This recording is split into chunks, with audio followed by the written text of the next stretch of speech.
Bonjour, vous avez souffert en révisant le chapitre 10, vous avez lu la définition 6 et la remarque 7, vous avez donc mérité de résoudre avec moi l'exercice 8.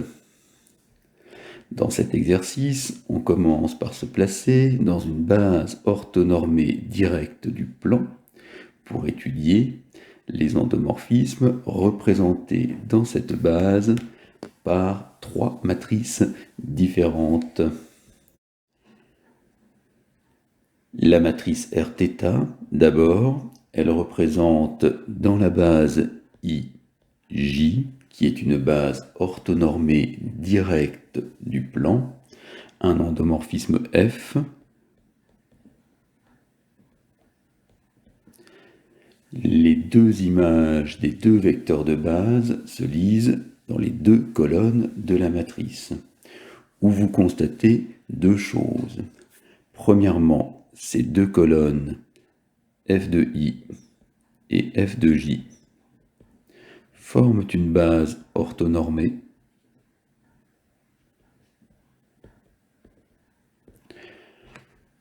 En effet, la norme de f de i est égale à racine carrée de cos carré θ plus sin carré θ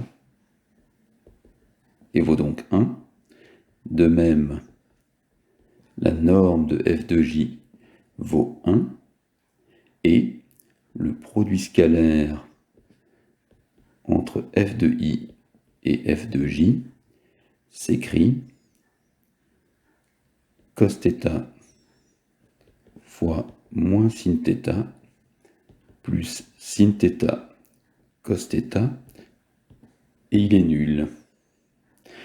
Deuxième chose, le déterminant de la matrice Rθ est égal à cos carré θ moins sin carré θ et donc à plus 1.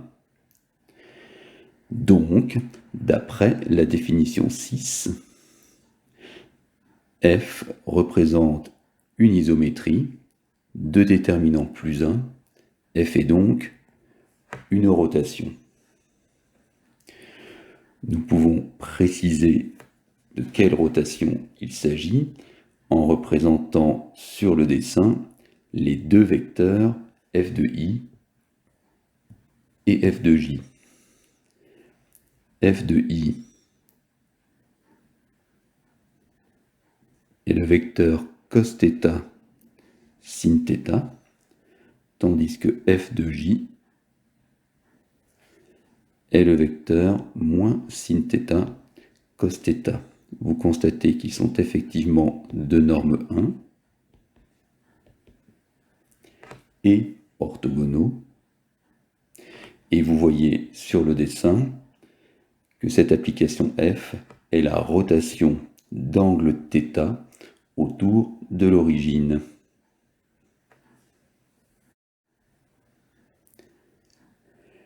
Voici une autre rédaction possible, vous choisirez la vôtre. Vous pouvez aussi utiliser la remarque 7 et montrer que F est une rotation car elle transforme une base orthonormée directe en une base orthonormée directe.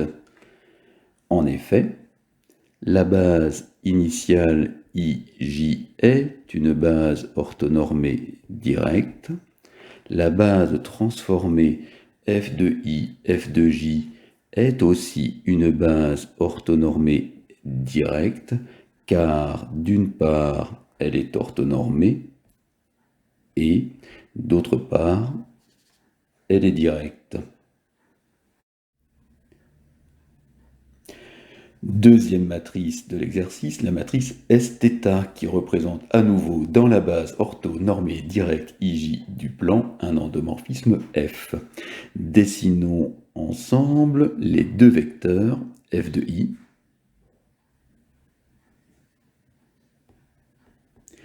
image par f du vecteur i et f de j image par f du vecteur j, où vous constater, et vous n'êtes pas obligé de me croire, que l'application linéaire f est la symétrie orthogonale par rapport à la droite verte. Cette droite verte est la droite vectorielle, c'est-à-dire passant par l'origine, la droite vectorielle dirigée par le vecteur epsilon 1 de coordonnées cos θ sur 2 et sin θ sur 2. F est une symétrie orthogonale par rapport à une droite de R2. Une droite de R2, c'est un hyperplan de R2. D'après la définition 6, F est donc une réflexion. Si vous ne me croyez pas, voici une autre étude, moins géométrique, plus algébrique. La matrice Sθ est-elle diagonalisable? Pour le savoir, recherchons ses valeurs propres. Lambda est une valeur propre de la matrice Sθ si et seulement si lambda est une racine du polynôme caractéristique de Sθ. Vous calculez ce polynôme caractéristique, petit calcul, et vous trouvez lambda carré moins 1. Donc, le spectre de la matrice Sθ contient exactement deux valeurs propres, moins 1 et plus 1. C'est une matrice de taille 2 fois 2, elle possède deux valeurs propres distinctes, elle est donc diagonalisable. Pour la diagonaliser, vous cherchez une base de R2 formée de vecteurs propres. Vous constatez, après calcul, que epsilon 1 est un vecteur propre associé à la valeur propre 1 et que un vecteur propre associé à la valeur propre moins 1 est le vecteur moins sinus θ sur 2 i plus cosinus θ sur 2 j.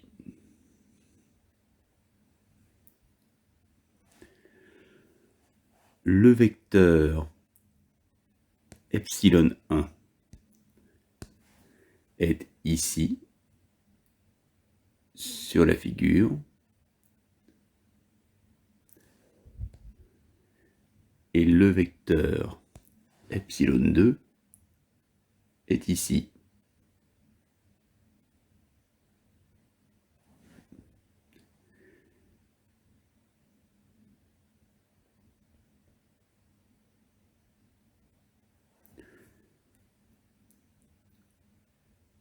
Où vous constatez qu'il nous a été possible de diagonaliser la matrice Sθ.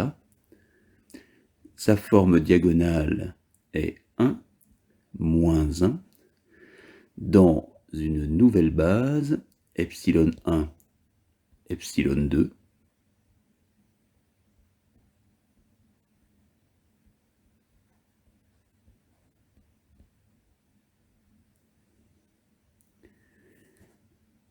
cette nouvelle base est une base orthonormée.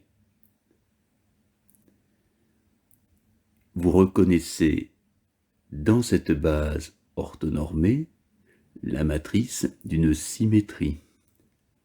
L'image de epsilon 1 est epsilon 1, l'image de epsilon 2 est moins epsilon 2, f est donc la symétrie orthogonale par rapport à la droite vecte de epsilon 1.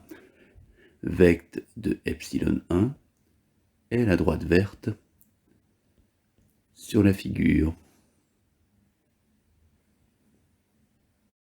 Troisième matrice de l'exercice, la matrice moins identité. Elle représente, dans la base orthonormée directe du plan IJ, un endomorphisme F. Pour tout vecteur X du plan, l'image f de x de ce vecteur vaut moins l'identité appliquée à x et est donc égale à moins x. Où vous constatez donc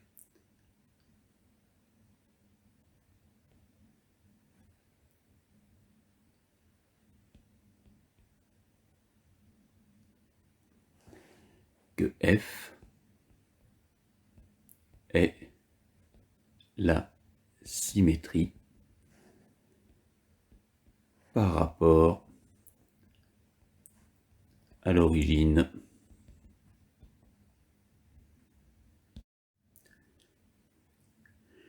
Voici une autre manière de raisonner, à vous de choisir. Vous constatez que le vecteur f de i a pour norme 1, que le vecteur f de j a pour norme 1, et que ces deux vecteurs sont orthogonaux car leur produit scalaire vaut moins 1 fois 0 plus 0 fois moins 1. D'où les colonnes de la matrice moins identité forment une base orthonormée. Vous en déduisez que f est une isométrie. Le déterminant de la matrice moins l'identité est égal à moins 1 fois moins 1, donc égal à plus 1. D'après la définition 6, l'application linéaire f est donc une rotation. De quelle rotation s'agit-il? Il s'agit de la rotation d'un angle π autour de l'origine.